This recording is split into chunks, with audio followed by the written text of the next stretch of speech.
Covid കാലത്ത്, അതായത് 6 വർഷം മുൻപ് തലസ്ഥാന നഗരത്തിൽ കോളിളക്കം സൃഷ്ടിച്ച ആര്യനാട് മോഹനൻ തിരോധാനം. സ്വകാര്യ ധനകാര്യ സ്ഥാപനത്തിലെ ജീവനക്കാരനായിരുന്ന മോഹനനെ 2020 മെയ് 8-നാണ് കാണാതാകുന്നത്. പേരൂർക്കടയിലെ സഹകരണ ബാങ്കിൽ നിന്ന് 50 പവൻ സ്വർണവും 60,000 രൂപയുമായി സ്കൂട്ടറിൽ ആര്യനാട്ടേക്ക് യാത്ര തിരിച്ച മോഹനനെ പിന്നീട് ആരും കണ്ടിട്ടില്ല. ആദ്യം പോലീസും പിന്നീട് ക്രൈംബ്രാഞ്ചും അന്വേഷിച്ച കേസിൽ പല ദുരൂഹതകളുമുണ്ട്. മോഹനന് എന്താണ് സംഭവിച്ചത്? ആരെങ്കിലും അപായപ്പെടുത്തിയതാണോ?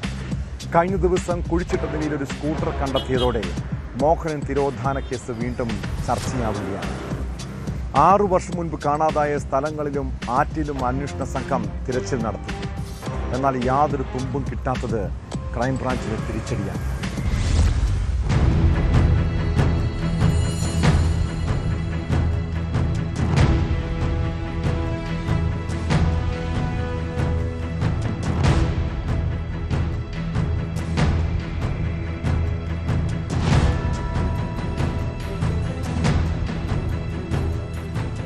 ഭാര്യ സഹോദരന്റെ ഉടമസ്ഥതയിലുള്ള സ്വകാര്യ ധനകാര്യ സ്ഥാപനത്തിന്റെ പറന്തോട് ശാഖയുടെ മേൽനോട്ടക്കാരനായിരുന്നു മോഹനൻ.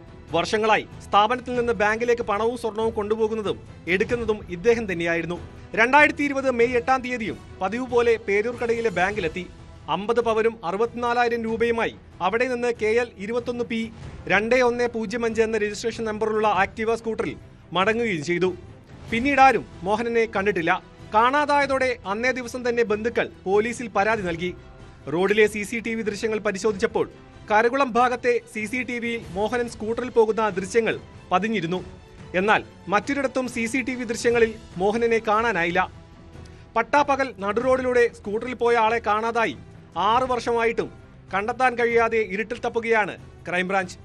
മോഹനനോട് ആർക്കെങ്കിലും ശത്രുത ഉള്ളതായോ എന്തെങ്കിലും തരത്തിൽ മോഹനന് സാമ്പത്തിക ബാധ്യത ഉള്ളതായോ അറിയില്ലെന്നാണ് ബന്ധുക്കൾ പറയുന്നത്.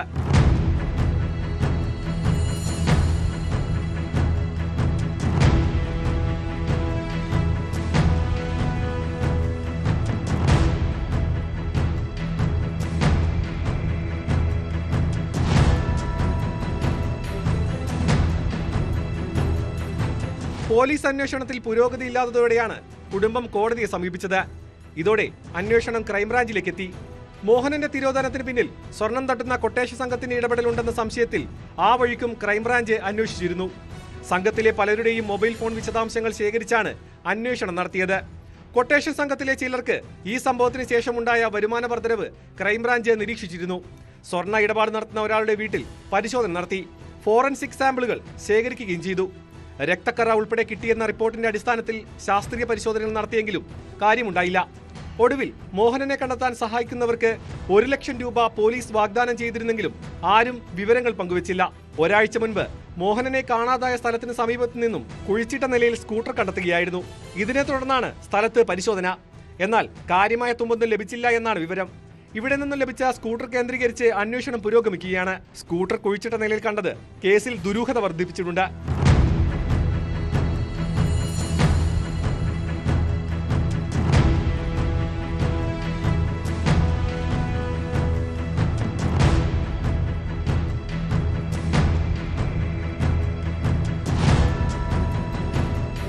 ന്യൂസ് 18 തിരുവനന്തപുരം. കൂടുതൽ വാർത്തകൾക്ക് news 18 Keralam YouTube channel subscribe ചെയ്യുക.